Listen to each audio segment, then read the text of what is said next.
Hi there and welcome to my channel. I'm Jennifer, this is A Country Life, and today I have for you guys another Sunday prep video. These have been so fun for me to film and so very rewarding throughout the week to actually have, you know, a refrigerator that is full of food.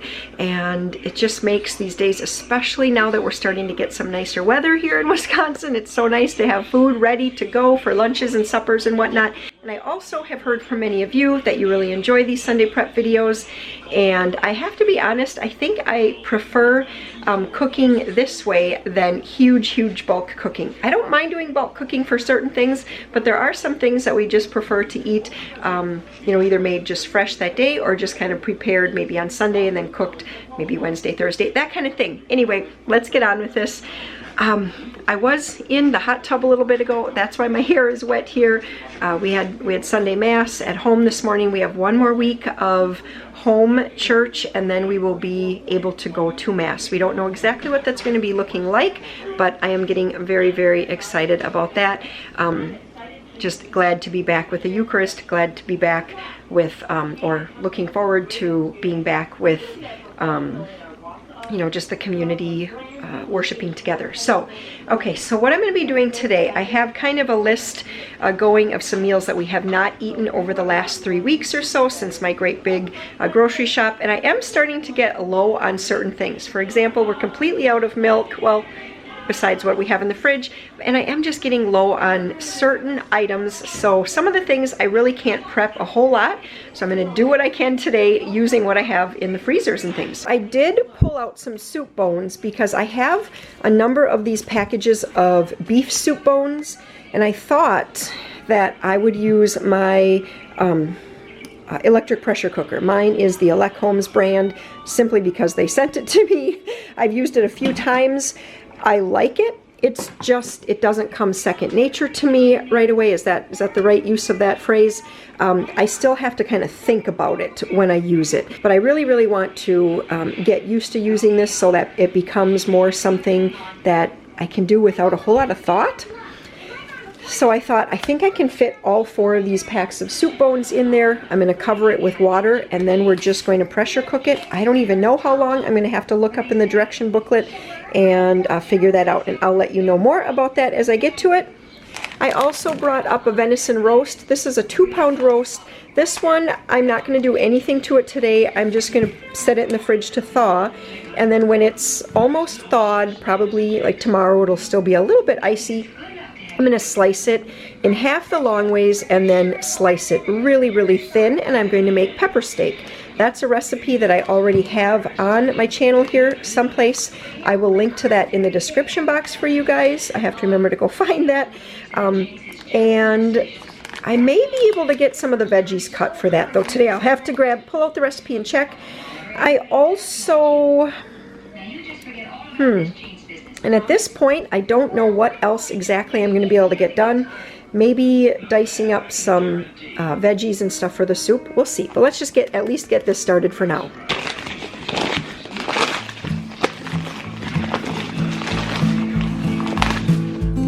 Okay, these actually look pretty meaty. I'm kind of surprised by that, but that's good.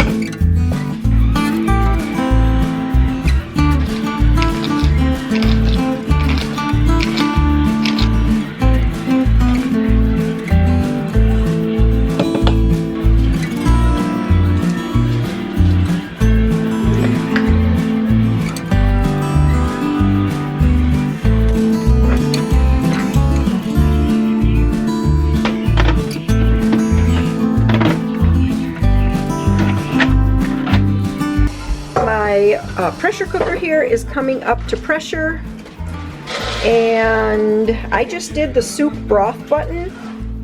I think it said it was going to go for 25 minutes, so when it turns off I'll just give that a check and see how if the meat is falling off that bone or not.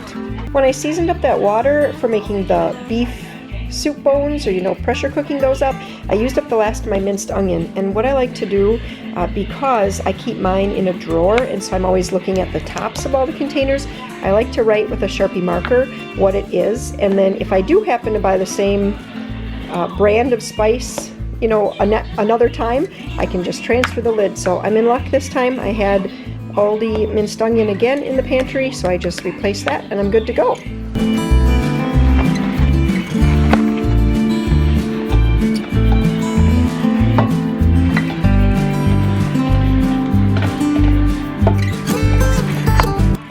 I have plans to make a big salad this week, and I would like to just like have some hard-boiled eggs for on that if we're going to do kind of a chef salad style, and so I'm getting 6 eggs boiled up for that. Okay, so we've run out of Italian dressing in the refrigerator, so I'm just going to do up one of these pouches here next. This is from Aldi. Where's the top? Okay, there it is, just Italian salad dressing. I have one of these Good Seasons containers from years and years ago. Let's see, and it has the letters on the side. You can't really see it here, I don't think. No, but anyways, vinegar, water, oil, add everything up to the line, add in the pouch, shake it up. I'm going to chill this until either tomorrow night or Tuesday night when we have salad. I'm also here going to boil up some water right now because I'm going to make Jell-O squares. And so for this time I happen to have cranberry Jell-O. That I think is going to be really tasty. It's hard to find. I did locate it at a little tiny local grocery store, just kind of like a little mercantile. So anyway, I'm going to make up some Jell-O squares next up. Draw. Yep, you can draw Joseph playing baseball, okay? So my water has come to a boil here. I'm going to use 2½ cups of boiling water and 4 small boxes of Jell-O. Yeah. Yuck. You don't like Jell-O? I can't sign. That's weird. I can't sign. It's weird. What's weird? Jell-O is weird? No. I can't sign. That sounds weird. Mm-hmm, it sure is.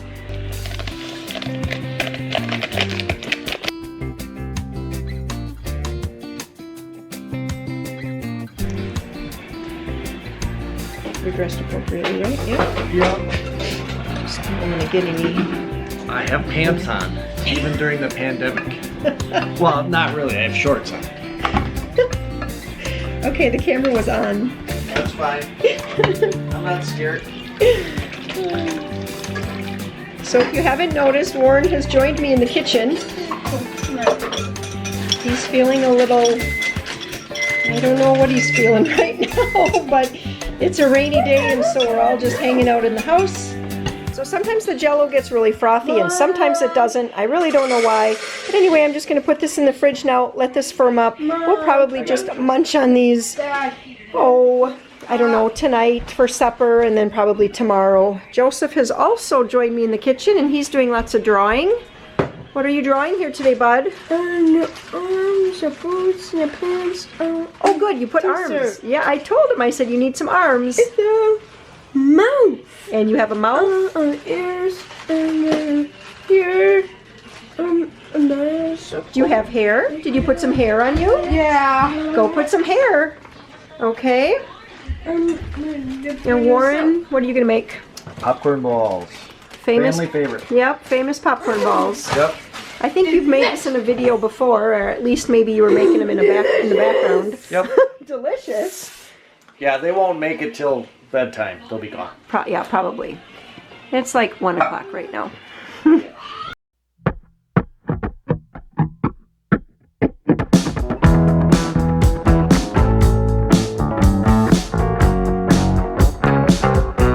As everything else was happening, I decided that I really wanted to make some potato salad. So I'm actually boiling up another 10 eggs here, and this is going to be for the potato salad. I also have 6 potatoes in here, and I'm just doing them whole. Then the potato skins will slip off pretty nicely. The kids have Gilligan's Island on, so that's loud in the background. All right, tell us what's going down. Pouring in the marshmallow. Dad, can I lick the marshmallow stick on your mouth? Can I We'll lick see. something? Everybody wants to lick the marshmallow. Just wait. First things first. Okay, so tell us how you did this. This is just a ginormous bowl. I don't Yeah, even know how many it's quarts the that biggest bowl bowl is. yeah, I don't know. It's like three 3 poppers full of popcorn. Okay. And then it's 1 stick of butter melted along with, they say 16 ounces of marshmallow, but there are no 16-ounce packages of marshmallow anymore. So I actually did two 10-ounce. I think there are. It's just not at Aldi. Okay. Yeah. Well, whatever. So. So to make them extra marshmallowy, I went 2 10-ounce packages. And then you mix it. Well, you melt the marshmallow with the butter. Stir it up until it's nice and whipped and creamy, and then you pour it over the popcorn. Yeah. And now I'm just mixing the marshmallow into the popcorn to make sure there's sugar. Just wait, Joe. So there's no dry spots. Nothing worse than a dry popcorn ball. Right. It's like the old ones we used to get at Trick or Treat. Yeah. The ones that you could use as a baseball, they were so hard. Right. Right. Those were horrible. These actually are really good. They're chewy. They're just like Rice Krispie treats, but marshmallow. Yeah. And they're chewy and. Well, I mean popcorn. Just like Rice Krispie. Yeah. What did I say? You said marshmallow. Oh yeah, they're just like Rice Krispie treats, but only popcorn. Yes. And my mom used to make this, and A truck? it was just such a family favorite, and it's one of those recipes that is so easy even I can make it. And how about you, Maria? What do you think of popcorn balls? I love them. And somehow every one of our kids has gotten the popcorn ball gene. Yep. They all love them so much. And then he puts cold water here in a bowl so he can wet his hands. That just keeps it so it doesn't stick when he forms them into balls. And there's his tinfoil. So, There you go, Maria. oh, are you lucky? Look at that. I gotta wash my hands again.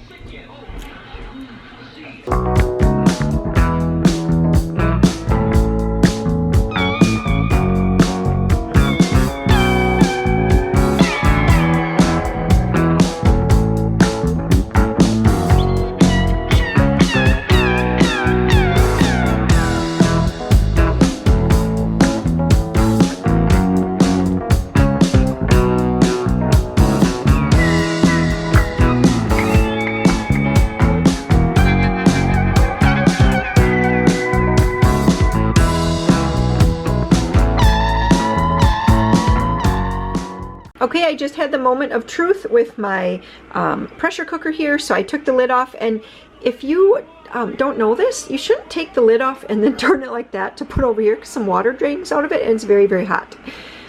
Yeah, I figured that one out today. So anyway, I let this do a full natural release of the pressure, and then I kind of like fished around with the meat, and it feels pretty tender. I'm going to let this cool, obviously, and then I'm going to have, or at least cool to warm-ish, and then I'm going to kind of pull the meat off the bones. Now, soup bones are pretty gristly, it looks like. So I'm just going to, you know, you can kind of see there's going to be a lot of waste. But that's okay. I was just doing this to, 1, use up those soup bones, and 2, I'm going to stick my finger in there. It has good flavor, though. And then I just really wanted all that broth, and I guess you'd consider this stock. And while I had the camera off here, I've just been doing all kinds of things. So I chopped up my carrots, and I just had a little bit of celery left. I chopped up, I think this was 3 or 4 small onions. Here were 2 large onions. These onions, okay, let's backtrack. So this is going to be for the soup. Some of this onion is going to be for the soup, the beef soup I'm making. These onions that I cut, you know, more like in longer strips, these are going to be for my venison pepper steak that we'll have this week.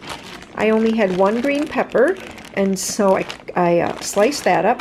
I'm going to be getting to the grocery store here actually today in probably about a half an hour. I'm going to leave, and I'm going to get a few more ingredients because I am just missing 1 ingredient for just about every single thing on my list. In here, I have onion and celery chopped. That is ready for the potato salad. Here are the onions. Here are the eggs that I boiled up and I already peeled. Those are going to be for the potato salad, so I'll let those get cold and I'll slice those tomorrow before we make it. Over here are my potatoes. So I did start to peel one, but it was just so hot to touch. I'm going to let these cool. And I talked to my mom too, and she said that when she would always boil potatoes with the skins on, for potato salad, she'd let them cool. I typically peel them and then boil them, but this was what I wanted to do this time. And it actually, I think, is going to work really well. So I'm going to let those get cold, or at least to the point where I can touch them before trying to peel those. I'll assemble the potato salad tomorrow. And we do our potato salad very, hi Maria, very, very easy. What I do, it's just the potatoes and the hard-boiled eggs, celery, onion. I usually like more celery, so I'll probably pick up another bunch of celery and dice more of that up for the potato salad. And then some sliced radishes, and then just Miracle Whip. And now my mom, when she did it, I don't think that she would salt and pepper her Miracle Whip at all. I like to salt and pepper it a little bit and put in just a sprinkle of dry mustard as well. Not too much, otherwise that gives it a really kind of off flavor too. One time the lid kind of popped off. I think this was last summer or the summer before. The lid popped off when I poured in my dry mustard. I don't know, it just gave it just too much. It was very off flavor. So, okay, so not too much of that, but that's it. That's what I do for potato salad. We love it so much. That's how my family makes potato salad, or, you know, like my side of the family always made potato salad that way. And I remember my mom and my aunts, like, late into the night when everybody else would have gone to bed at whatever holiday or something, we were all at my grandparents', my aunts would sit around the table and they'd be just talking and talking and talking until wee hours of the night, and then they'd always get out the potato salad at midnight and have a bowl of potato salad. That's how much we like it. So, okay, I'm gonna be doing that, and I think that's pretty much it here. I will be back. Right now though, I'm gonna go to the grocery store. And then maybe later tonight, I'll get back into some more Sunday prep, or maybe tomorrow morning, Monday morning, I'll finish my Sunday prep. So it was fun being with you guys. And in YouTube time, I'll be back in just a second.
Okay, so I'm just kind of checking in here. It's really late. This is not my normal to stay up here until 10 to 11 doing the Sunday prep stuff. But if you have like cooked down meat bones or soup bones before, you know, or really any kind, like a whole chicken or something, you know that it's like if it's 1 degree too hot, you can hardly pull the meat off the bone because you're just like, ha, ha, ha. But if it's 1 degree too cold and you're trying to pull the meat off, it's just like too firm and it's hard to separate the fat from the meat and like the gristle and stuff like that. So anyway, the meat was at the perfect temperature because I let it slow release way earlier today, and then I just let it sit in the Instant Pot, and it just kind of came down to just like a perfect temperature to pull the meat off the bone. And let me show you this. I was actually really surprised. So I had 4 packages of soup bones, and in each one there was like 2 large, I guess, bones with, you know, the meat on it. And I even think if I probably picked a little bit more, I might get some more meat here. But this, excuse me guys, this is all of my meat.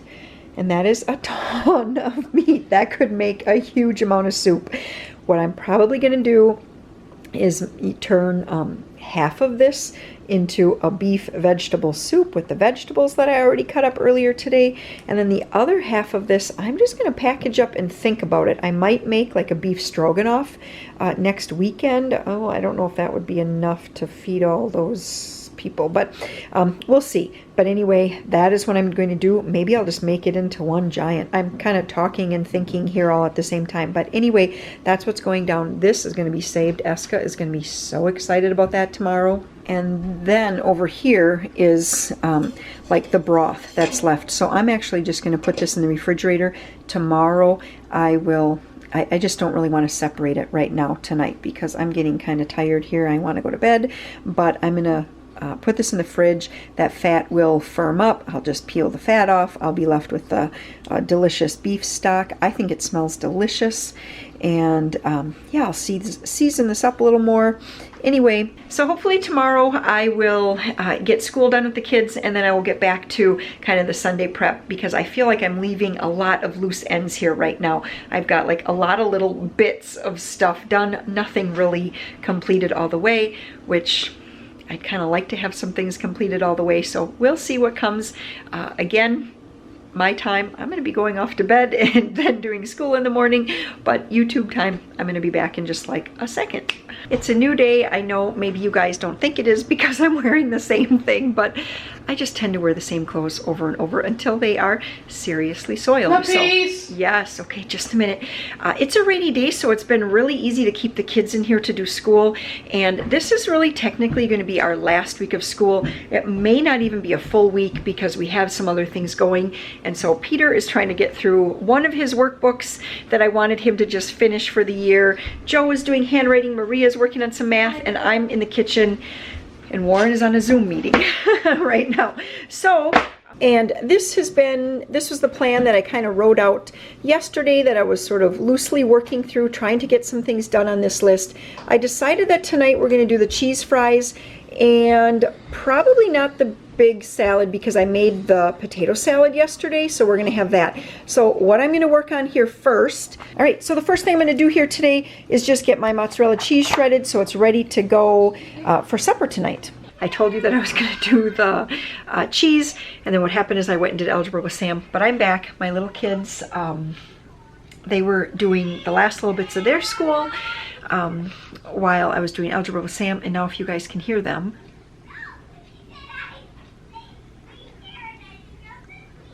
Okay, I don't know if they're singing Sweet Caroline. Okay, so I'm gonna get going on the cheese right now.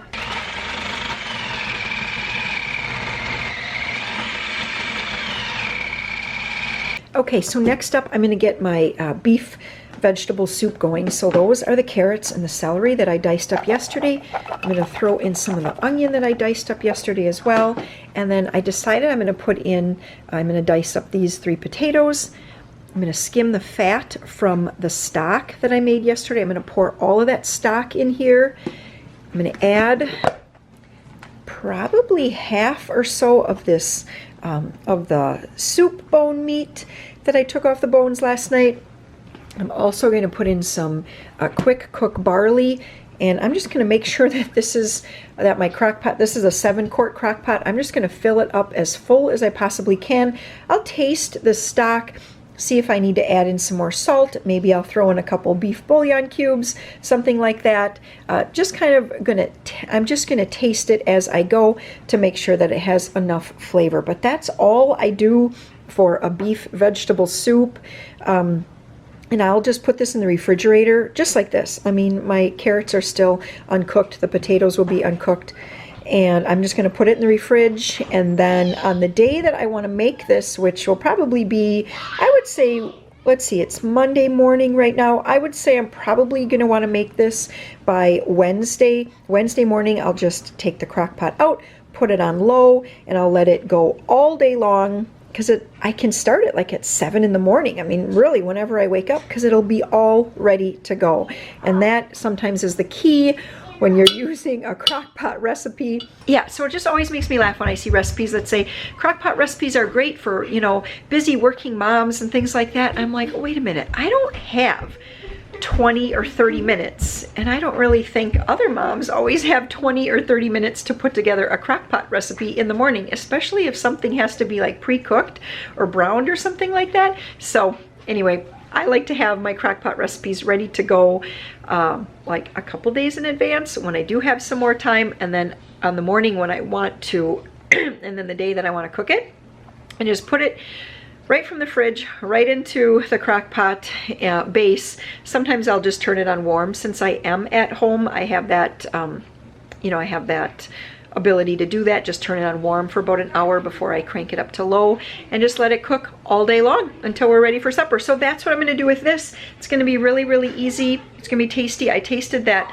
the soup bone meat, and oh my gosh. And now with the electric pressure cooker, it's so easy to cook that meat down. Now, never again, when they ask, do you want the soup bones? You know, when we order half a cow or whatnot, I'm never gonna just kind of be like, oh, okay, I guess so. I'm paying for it, I might as well take it. No, I'm gonna be happy to take it. I was amazed by the amount of meat I got off those soup bones. Okay, I have to stop talking. I have to get this going so I can, it's gonna be lunchtime pretty soon.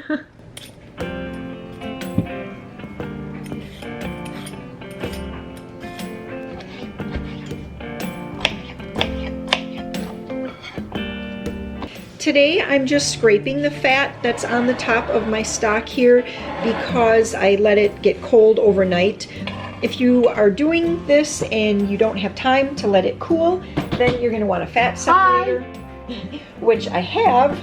Okay, so this is what my soup looks like, and I did put in some of that quick cook barley. That is going to thicken it up as it cooks and everything, and yeah, this is going to be just really good. It would be perfect today because it is so kind of rainy and dreary outside right now, but I think it's just going to work out better for the meal plan, I think, to do on Wednesday. Hi, Mom. Video. Hi guys. Oh my gosh, what are you guys doing? Puppy. Puppy? What? Rose. Rose. Rose the puppy, huh? I made up this speech. Okay, I just completely changed my mind. Like literally that was 30 seconds ago. I told you I was not going to make the soup. I'm going to make the soup today because the soup will keep all week once it's cooked. And so I thought with that, and then tonight we can also have the cheese fries. Those, if we don't eat all of them at supper, they reheat great for lunch tomorrow. And so why not? Let's just make it all happen here today at once.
While I was putting that together, my battery died, but I just had this idea that I kind of wanted to wrap up this Sunday prep that I don't feel I got a whole lot done, honestly. But when I review over the video, I bet I'll see I actually did a little more than it felt like. But anyway, I said to Warren, I want to bake something here. What do you want? And he's like, how about peanut butter swirl bars? So I put together the peanut butter swirl bars, and then like I said, my battery died, so I just finished that off. I sprayed my pan here, 9x13, spread the dough out in here. I am preheating my oven to 350 degrees, and then I sprinkled on some chocolate chips. I always use semi-sweet when I do this, and around a cup. I had a bag that was open. I didn't measure, I just poured, and then I had another bag that had literally, I think I counted 10 dark chocolate chips, so I threw those on top as well to just kind of use that up. I'm going to put this in the oven first for 5 minutes, Well, I guess I'll show you that when it comes out, but I'm gonna swirl it up then. These came out of the oven for the first 5 minutes. All I do is, Joe, it's hot, don't touch. Wasn't that hot? Yeah. Warm. Yeah, very warm. So all I do is just run the knife through, swirl. Joseph, you're gonna burn your fingers. No! And just swirl it up. And then you always lick that little bit right there. Put it back in the oven for 20 minutes. Here is what the peanut butter swirl bars look like out of the oven and obviously almost half eaten. And this video is just kind of, I guess I'm just continuing to go on and continue to film while we cook. So Maria is helping me. We are putting together the bread dough for the, what are we making, Maria? Cheese fries? Cheese fries, right. This is a recipe I've made on my channel here before. I will link to the recipe or to the video where I show that. Basically, it's just a thin crust pizza dough recipe. Very, very simple. We have 2 of these little packets of yeast. We put in a ½ teaspoon of sugar, 1½ cups of warm water. She's just going to stir that around for a little bit. You don't have to stir it around. You can just let it rest, which is what I would do. But when you have helpers in the kitchen, that's what they like to do, is stir. So that is what she is doing. I'm going to get the flour here measured out. I'm going to need 1 3/4 cup and 1 3/4 cup. Okay, so that is 3½ cups of flour and then a teaspoon of salt, and that is it. It looks good to you? We're gonna let it rest for just another 2 or 3 minutes, okay? And then while the yeast proofs, I just decided that, I haven't said it in a while, guys, since I'm in the kitchen, I am going to make some cookies as well. I've been trying to send something off to my mom quite often. Yep, pack it in there, nice and tight, and then put it in here. So this week, I am going to make some Flying W pecan cookies. I have no idea where that name came from. It's a Taste of Home recipe, obviously from the 2004 issue. I don't know if it was from one of the books or the magazine or what, but anyway, this is a really, really yummy, yummy recipe. And so in here, we're going to put 1 cup of butter. The other one is like softening in the microwave right now. 3/4 cup sugar, 3/4 cup of brown sugar. Yep, much easier.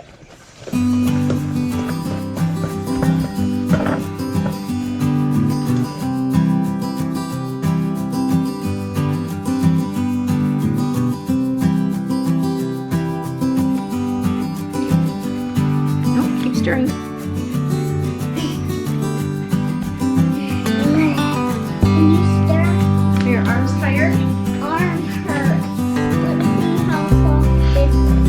Stir that one for a little bit. There you go.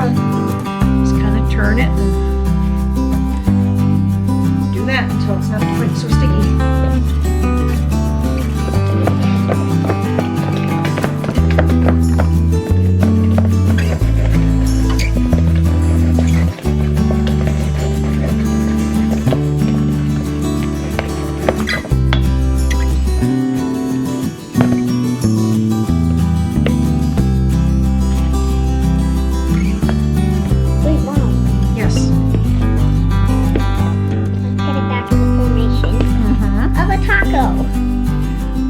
Taco shell. Formation taco.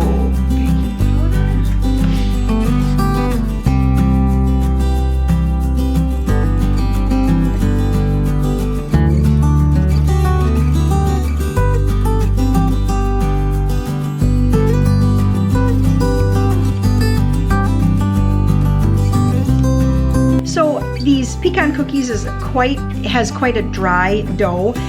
It sometimes reminds me slightly of like a shortbread because it gets kind of a little flaky like that. So anyway, that is what it looks like. All the pecans all mixed in there. It also kind of smells like a Christmas cookie to me with the almond extract, but A little bit. so good. I love these cookies so much.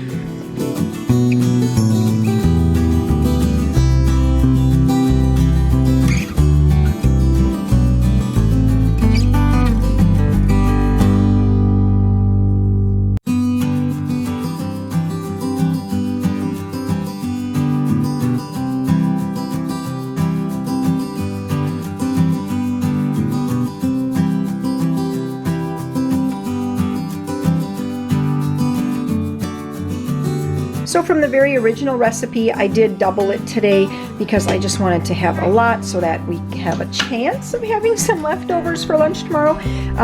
So you can see this is one of those great big half sheet pans. So I used probably 2/3 of the dough in this one, and I just kind of rolled it out. I might try to stretch it a little bit more into those corners here yet. And then Maria, she has the little pastry roller over here, and she's just gonna get this one all rolled out into the jelly roll pan, so it's a smaller pan. This is a jelly pan? That's what it's called, jelly roll. This is the one that you got for a prize at church, right? I don't remember. Is this one that I won? At church. Okay. This is the one you won at church. Okay, so yep, she's gonna push that into there. I will bake these at 500 degrees, and I'm gonna bake them for probably about 6 minutes, maybe 7 minutes. This one will probably have to go longer than the other one. And then I'll take it out. I'm gonna put some butter on it, sprinkle a little bit of garlic salt, just a little, maybe just garlic powder because my butter is salted. I'll probably do that, just a little garlic powder. And then I'm gonna top it with all that mozzarella cheese that I shredded earlier today. Pop these in the oven for another 5 or so minutes, basically just until they're done, until the cheese is all melty and the crust seems nicely done. The Flying W pecan cookies, which is just the craziest name. They're out. I had these in for 9 minutes. Then I like to set the timer for 3 more minutes for them to sit on the pan to kind of finish baking. I'll put these on a wire rack to cool. And yeah, I all of a sudden have a lot going on here. I got 3 pans piled up. That's hot, Sam. Okay. Ah! Oh my gosh. All right, so that is just about the time, and so I'm going to take these off, put them on the wire rack to cool.